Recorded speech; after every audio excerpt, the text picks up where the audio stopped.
Esing Echao na Chenthakhiba Yumsingda local MLA na lupa lising tara amadi ATOPA intending candidate KHARA MATENG PANGBA NATANA Leingak Maikeidagi Tengbang Amata Phangde HAIDUNA BBA former General Secretary THOKCHOM IRABANTA na PHONGDOKKHRE Wafamasi Hokiba September gitang tara mangada Thokiba Wafagai Assembly Constituency gi manung chandada leiba Maibam Konjilda Imphal Tural Torvan Fit Chani Hena Kaikiba duda ngagi farm kaya pathokibada natana una saba yum taruk isingna Chenthakhiba dugi manungdagi khwaidagi hena soklaba khetrimayum nandogi imungda mayang Imphaldagi BBA gi former General Secretary THOKCHOM IRABANTA fisakol ama maibam leikai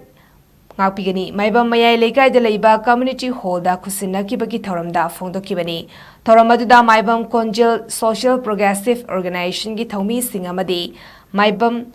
Mayai lekai samaj semba nupi luf miyoi singsu saruyaki. Echao maibam de Echao thokpa jida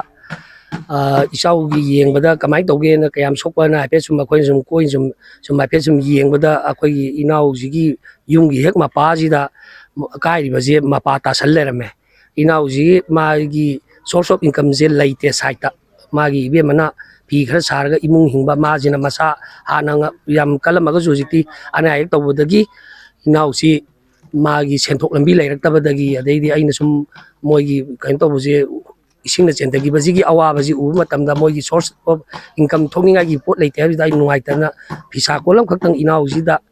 aina mateng tawraga magi ibe mana sarga imungje puja janu haina ai gi site ang mateng tawjabani